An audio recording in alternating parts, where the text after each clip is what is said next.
So at one stage it was a big enough congregation to have its own manse, its own minister, and linked through to other congregational churches in the area and the building itself.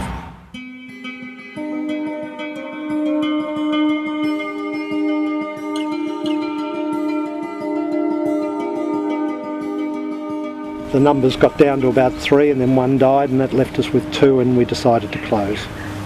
And at times the people from Claremont used to visit from another church, and the numbers would go up for that week, but it was, when you're down to 2 people plus visitors, then it's not viable at that number.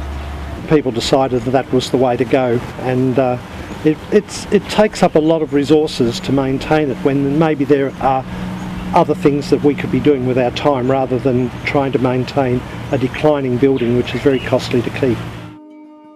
The cemetery is right next to the church. It goes right round the church almost, and there were people that we hadn't seen in 20 or 30 years who would turn up and were very upset that we were going to close the building, and but when we offered them to help us keep the cemetery under control, they weren't interested. The people that were sold it are now living there, so the vandalism has declined, the damage to the graves has stopped, and they're very open to talking to people, allowing them to visit the graves and so on. So I think it's been a very positive thing. It's given us more time, and it's also freed up money that can be used for the wider service of the church.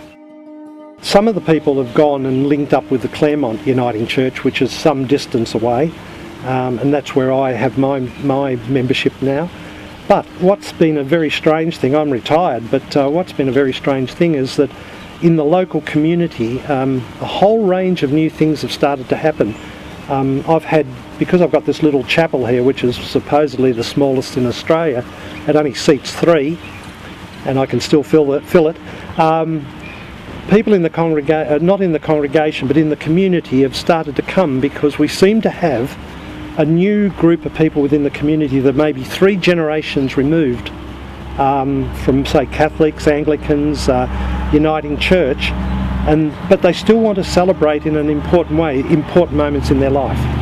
And I seem to have been connected into that. We've had maybe this year, maybe 10 or 11 weddings. I've had funerals, some in the Anglican Church, one in a Catholic church. Baptisms follow through because of the weddings, and so a new ministry is establishing. So the next step that we need to do is to organise that in a way in which ongoing support can be provided to those people. Most of them, a lot of them, are exactly the same as our own church. Quite a few of them are now up for sale, including the Catholic, a very large church at Kempton, which is only about 10 kilometres away. That's now being put up for sale, and the other problem is that there's very few ministers or priests that are available to service the few people that are left. The Anglicans have many churches also, and many of those only have tiny congregations and only a few people attending. The local member of the Anglican Church, their church has only closed recently also, and they don't have a minister. The local lady there has been appointed the chaplain to the school, and we're discussing the possibility of having home church.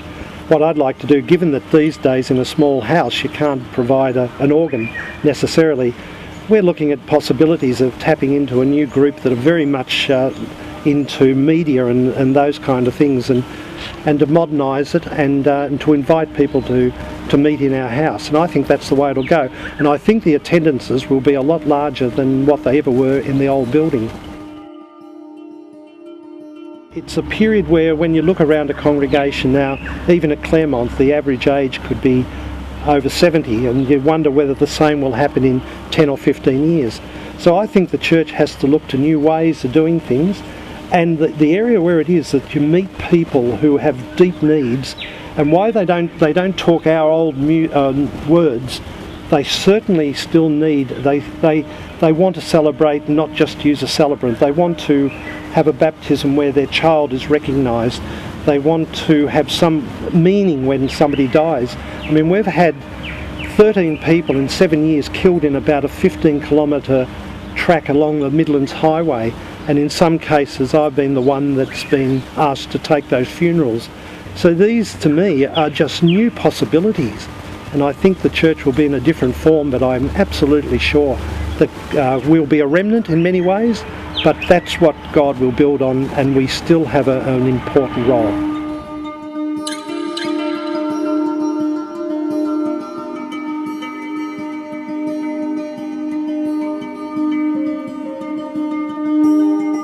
People get depressed because they think, they can see they've been part of a church that had very large attendances and was always in growth, and now it's declining and ageing in many areas, not all areas, but in many areas.